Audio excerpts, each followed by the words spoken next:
اعوذ باللہ من الشیطان الرجیم، بسم اللہ الرحمن الرحیم، الحمد للہ رب العالمین، والصلاۃ والسلام علی سید المرسلین وخاتم النبیین، اما بعد۔ صحیح مسلم باب سب سے ادنا درجے کے جنتی کا بیان۔ حدیث نمبر 464، اردو ترجمہ۔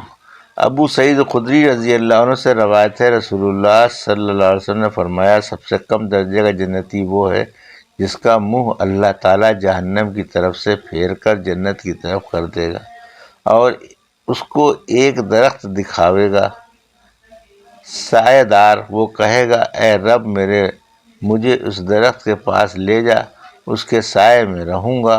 اور بیان کیا حدیث کو اسی طرح جیسے عبداللہ بن مسعود رضی اللہ عنہ نے بیان کیا، مگر اس میں یہ نہیں ہے کہ اللہ تعالیٰ فرمائے گا، اے آدم کے بیٹے، تیرے سوال کو کون چیز تمام کرے گی آخر تک۔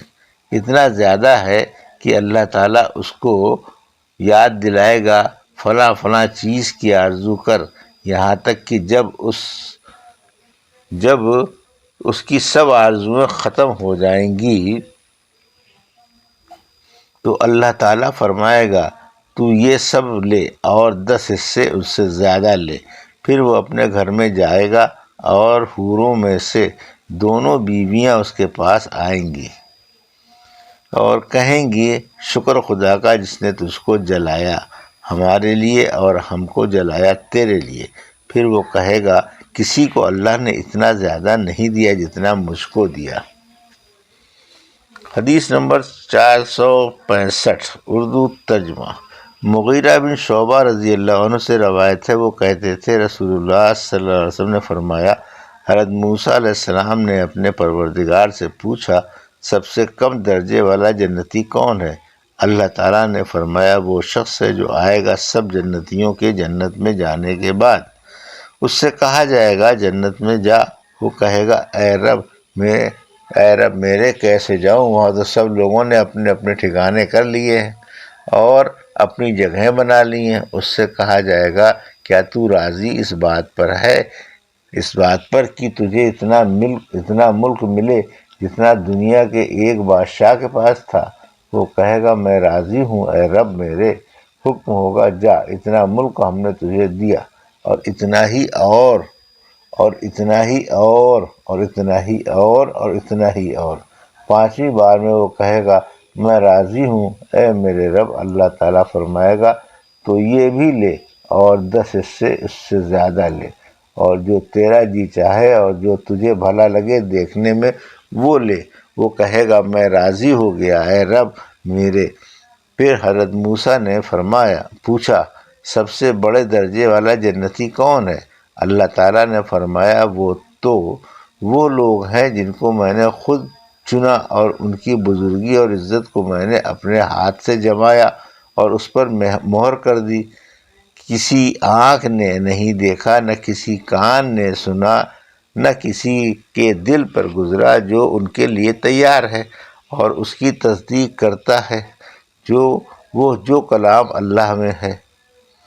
فَلَا تَعْلَمُ نَفْسٌ مَا أَخْفِيَ لَهُم مِّن قُرَّةِ أَعْیُنٍ آیت، یعنی کوئی نہیں جانتا جو چھپا کر رکھا گیا ہے ان کے لیے ان کی آنکھوں کی ٹھنڈک آخر تک۔ حدیث نمبر 466، مغیرہ بن شعبہ ممبر پر کہتے، حضرت موسیٰ علیہ السلام نے اللہ تعالیٰ سے پوچھا، سب سے کم درجے کا جنتی کون ہے؟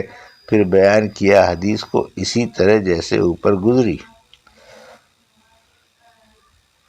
حدیث نمبر 467، اردو ترجمہ۔ ابو ذر رضی اللہ عنہ سے روایت ہے، رسول اللہ صلی اللہ علیہ وسلم نے فرمایا، میں جانتا ہوں اس شخص کو جو سب کے بعد جنت میں جائے گا اور سب کے بعد دوزخ سے نکلے گا۔ وہ ایک شخص ہوگا جو لایا جائے گا قیامت کے دن، پھر حکم ہوگا، پیش کرو اس کے ہلکے گناہ اور مت پیش کرو اس کے بھاری گناہ۔ تو پیش کیے جائیں گے اس پر ہلکے گناہ اس کے، اور کہا جائے گا، فلاں روز تو نے ایسا کام کیا، فلاں روز یہ کام کیا۔ وہ قبول کرے گا انکار نہ کر سکے گا اور ڈرے گا اپنے بھاری گناہوں سے کہیں وہ پیش نہ ہو۔ حکم ہوگا ہم نے تجھے ہر ایک گناہ کے بدلے ایک نیکی دی۔ وہ کہے گا مالک میرے، میں نے اور بھی کچھ کام کیے ہیں گناہ کے جن کو میں یہاں نہیں پاتا۔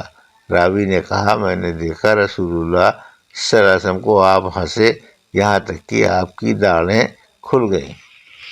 حدیث نمبر 468 اردو ترجمہ۔ مذکورہ بالا حدیث ایک اور سند سے بھی مروی ہے۔ حدیث نمبر 469 اردو ترجمہ۔ ابو زبیر نے سنا جابر بن عبداللہ انصاری رضی اللہ عنہ سے ان سے پوچھا گیا لوگوں کے آنے کا حال قیامت کے دن۔ انہوں نے کہا ہم آئیں گے قیامت کے دن اس طرح سے دیکھ، یعنی یہ اوپر سب آدمیوں کے پھر بلائی جائیں گی امتیں اپنے اپنے بتوں اور معبودوں کے ساتھ، پہلی امت پھر دوسری امت، بعد اس کے ہمارا پروردگار آئے گا اور فرمائے گا تم کس کو دیکھ رہے ہو، یعنی امت محمدی سے مخاطب ہو کر ارشاد فرمائے گا، وہ کہیں گے ہم اپنے پروردگار کو دیکھ رہے ہیں، یعنی اس کے منتظر ہیں۔ پروردگار فرمائے گا میں تمہارا مالک ہوں۔ وہ کہیں گے ہم تجھ کو دیکھیں گے تو معلوم ہوگا، پھر دکھائی دے گا پروردگار ان کو ہنستا ہوا اور ان کے ساتھ چلے گا اور لوگ سب اس کے پیچھے ہوں گے، اور ہر ایک آدمی کو خواہ وہ منافق ہو یا مومن ایک نور ملے گا۔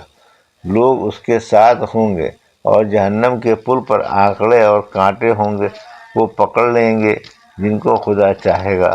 بعد اس کے منافقوں کا نور بجھ جائے گا اور مومن نجات پائیں گے، تو پہلا گروہ مومنوں کا ان کے منہ 14ویں رات کے چاند کے سے ہوں گے جو 70,000 آدمیوں کا ہوگا، جن سے نہ حساب ہوگا نہ کتاب۔ ان کے بعد کا گروہ خوب چمکتے تاروں کی طرح ہوگا، پھر ان کے بعد کا ان سے اتر کر یہاں تک شفاعت کا وقت آئے گا اور لوگ شفاعت کریں گے اور جہنم سے نکالا جائے گا وہ شخص بھی جس نے لا الہ الا اللہ کہا تھا اور اس کے دل میں ایک جو برابر بھی نیکی اور بہتری تھی۔ یہ لوگ جنت کے آنگن میں ڈال دیے جائیں گے اور جنتی لوگ ان پر پانی چھڑکیں گے، وہ اس طرح نپیں گے جیسے جھاڑ پانی کے بہاؤ میں پنپیں گے جس طرح جھاڑ پانی کے بہاؤ میں پنپتا ہے، اور ان کی سوزش اور جلن بالکل جاتی رہے گی۔ پھر وہ سوال کریں گے خدا سے اور ہر ایک کو اتنا ملے گا جیسے ساری دنیا بلکہ 10 دنیا کے برابر۔ حدیث نمبر 470 اردو ترجمہ۔ جابر رضی اللہ عنہ سے روایت ہے انہوں نے سنا اپنے کانوں سے رسول اللہ صلی اللہ علیہ وسلم فرماتے تھے بے شک اللہ تعالیٰ چند لوگوں کو دوزخ سے نکال کر جنت میں لے جائے گا۔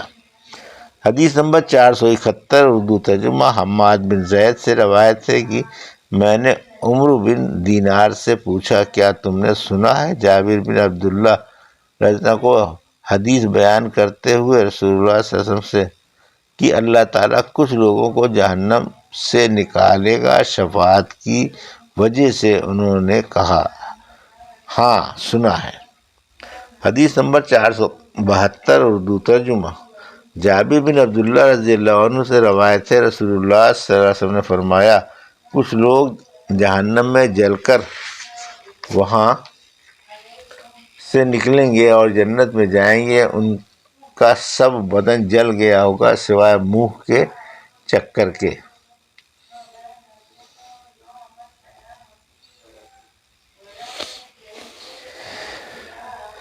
یہ تھی صحیح مسلم کی حدیث نمبر 464 سے 472 کا اردو ترجمہ جو ابھی آپ نے سماعت فرمایا۔ اللہ سے دعا ہے کہ اللہ ان حدیثوں کی صحیح سمجھ عطا فرما اور ان پر عمل کرنے کی توفیق عطا فرما، آمین یا رب العالمین۔